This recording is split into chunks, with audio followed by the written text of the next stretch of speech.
Buenas para cada uno de ustedes, muy bienvenidos a nuestro canal Enseñanza Bíblica. Es muy lindo poder recibirlos en el capítulo de hoy que nos compete y nos convoca el libro de Dios en Proverbios, el capítulo 25, así que ahora comenzamos enseguida. Antes de leer el texto o leer alguno de los pasajes bíblicos, vamos a orar, vamos a pedirle la ayuda al Señor para que Él nos acompañe. Querido Padre que estás en el cielo, gracias porque nos permites estar pasando un lindo fin de semana. Queremos extender una bendición de parte del cielo para nuestros amigos. Queremos rogar, oh Dios, que ángeles vayan a estar con ellos, que los acompañes en sus vidas personales y que podamos, Señor, ser bendecidos por la lectura bíblica de hoy, que podamos aprender del capítulo 25 del libro de Proverbios. Ayúdanos a cuidarnos en las palabras, a ser cuidadosos en la búsqueda del honor, de la honra, y te pedimos que nos ayudes a aprender de este capítulo del día de hoy. Oramos en el nombre de Jesús. Amén. El capítulo de hoy tiene 28 versículos. Es un capítulo que no lo vamos a leer todo, vamos a ir leyendo algunos textos bíblicos y quizá algunos otros los podemos ir explicando un poquito. En esta sección recordemos que empezamos nuevamente una colección nueva de Salomón. Vamos a ir desde el capítulo 25 hasta el capítulo 29. El capítulo 30 habla las palabras Agur y el 31 habla Lemuel, es decir que después de esta sección ya Salomón no habla más, es decir que son las últimas palabras que son habladas o escritas, ideas presentadas por el sabio Salomón. Esta sección del 25 al 29 fueron escribas del del rey Ezequías, que tenía sus escritores o escribas o escribientes, y ellos dejaron plasmado todo este tipo de dichos que circulaban por allí. Algunos, justamente el versículo 1 habla de cómo fueron plasmados estos, cómo fueron coleccionados estos dichos. Dice, estos también son proverbios de Salomón, se le da la autoría a Salomón, coleccionado por los hombres de Ezequías, rey de Judá. Dice el texto bíblico, por ejemplo, el versículo 4 habla de la pureza, la pulcritud para lograr en representación de un metal la transparencia completa y la calidad de dicho material. Dice, quita la escoria de la plata y saldrá un vaso para el orfebre. Para hacer una obra, el orfebre debe purificar el material. Y hace alusión a pasar por un proceso de purificación para luego llegar a ser una obra en las manos del orfebre.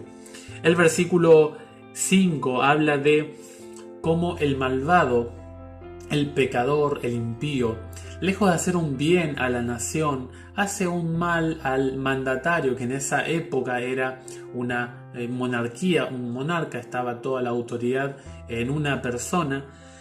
El texto dice, quita al malvado de la presencia del rey, es decir, saquen toda persona que ande en los caminos del mal dentro del presidente, dentro del rey, dentro del juez, sáquenlo.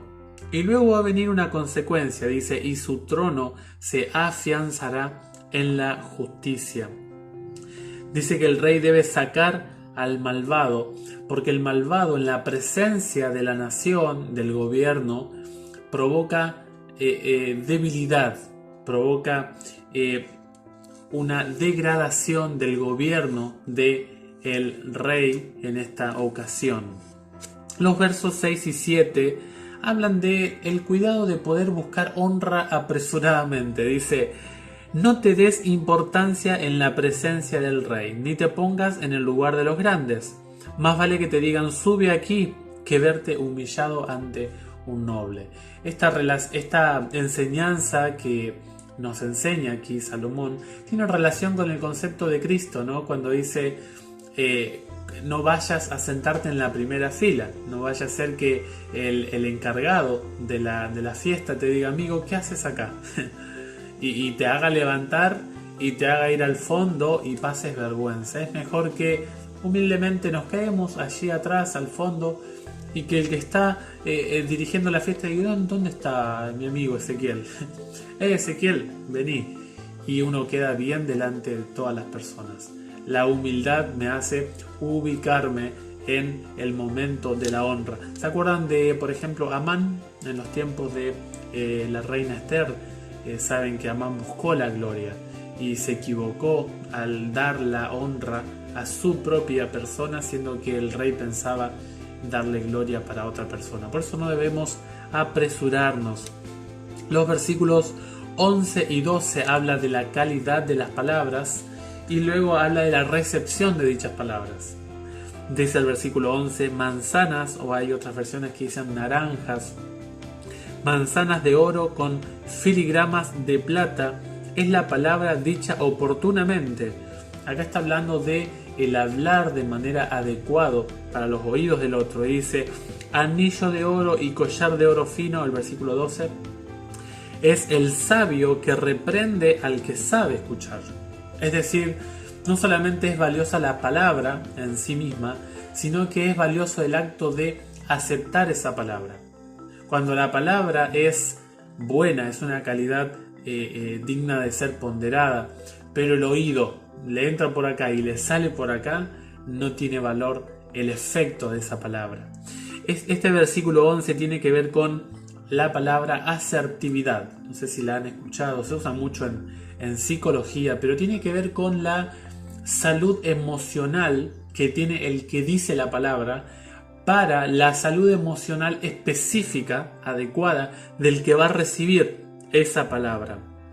Es decir, es la comunicación verbal ante la necesidad adecuada o que está necesitando, valga la redundancia, la persona que está oyendo.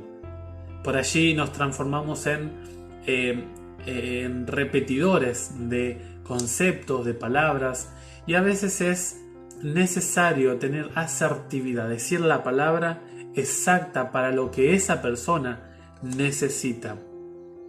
El versículo 17 habla de la visita constante que agota al vecino. Evitar causar una especie de molestia social. Siempre mi mamá me decía de chiquitito que no vaya tanto a la casa del vecino, ¿no? Que vengan ellos a la casa. Dice el texto bíblico, pon tu pie raramente en la casa de tu vecino, no sea que se harte de ti y te termine aborreciendo. Aquí se habla de el contacto cuando no hay un vínculo consanguíneo, es decir, familiar directo, que la ida y la ida constante a la casa del vecino se termina cansando de mi llegada y puede haber roces allí.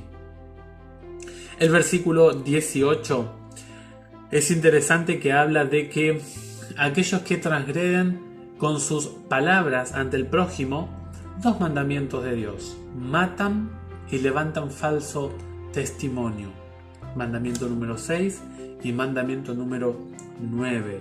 Dice, maza, espada y flecha puntiaguda es el que atestigua falsamente contra su prójimo.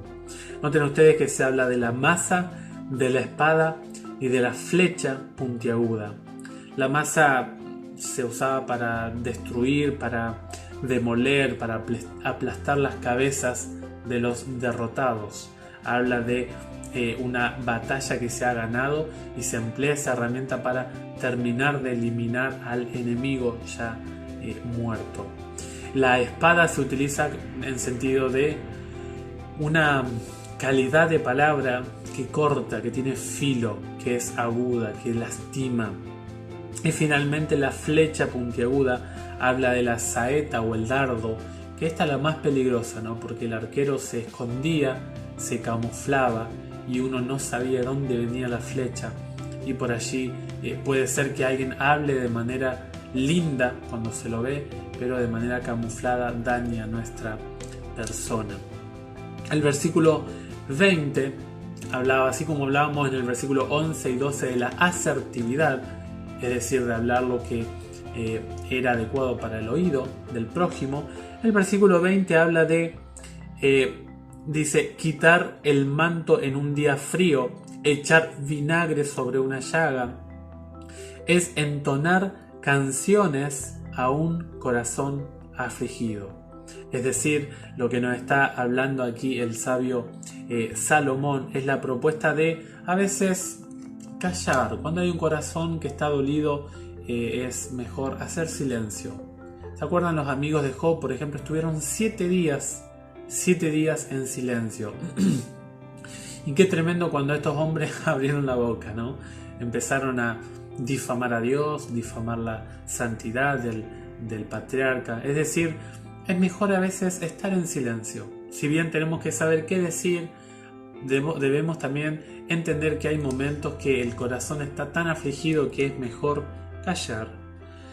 El 21 habla de cómo debo yo tratar al enemigo. Dice, si tu enemigo tiene hambre, dale de comer. Si tiene sed, dale de beber. Ese fue siempre el principio de Dios. Darle un trato diferente. Y luego el 22 habla de, así acumularás carbones encendidos sobre su cabeza y el Señor te recomendará. Este es un ritual egipcio que tenía que ver con el arrepentimiento, el tratar de que sea entendida la mala acción, de producir un tipo de reivindicación de la persona, ¿no? Es decir, que acá la Biblia nos habla de cómo debe ser nuestra respuesta ante el que nos es de adversario. Allí lo tienen también en Proverbios 24, del 17 al 20. Es un principio de cómo tratar al adversario que da la Biblia. El versículo 24 estuvimos hablando bastante de esto, pero habla de el convivir con una mujer rencillosa, peleadora, que trata de buscar riña, pelea constantemente. Dice el versículo 24, más vale habitar en un rincón del techo que compartir la casa con una mujer pendenciera. El versículo 27 dice que no es bueno tanta gloria u honor. Dice el versículo 27, no es bueno comer mucha miel ni buscar excesivos honores. Es decir, me gustaría preguntarle al sabio Salomón por qué. Yo creo que a veces cuando uno mira a lo largo de toda la Biblia, aquellos que han tenido honores, honra, reconocimiento, han tenido el riesgo de volverse orgullosos y dejar de lado el consejo de Jehová para guiarse por el propio suyo. Y el versículo 28 habla de las interacciones entre las emociones externas a la persona y la interna de esa misma persona. Habla de, dice, ciudad desmantelada y sin muralla es el hombre que no domina su genio. Tiene que ver el genio con el temperamento, tiene que ver con las emociones, la capacidad de poder controlar las sensaciones internas, porque la ciudad queda desprotegida cuando viene el enemigo desde afuera y nos puede provocar un daño, una explosión en nuestra propia vida. Este texto habla de dominar las emociones, dominar el interior para que el exterior no domine sobre nuestra persona. El texto dice, ciudad desmantelada y sin muralla es el hombre que no domina su genio. Yo deseo de corazón que Dios nos ayude a disfrutar de este proverbio, que sea de bendición para nuestra vida. Desde el canal de Enseñanza Bíblica les mandamos un fuerte abrazo y que tengan muy feliz, que puedan terminar muy bien el fin de semana, el domingo, y que hayan iniciado una semana muy grata. Nos vemos la próxima, si el Señor lo permite, y un saludito para cada uno de nuestros amigos.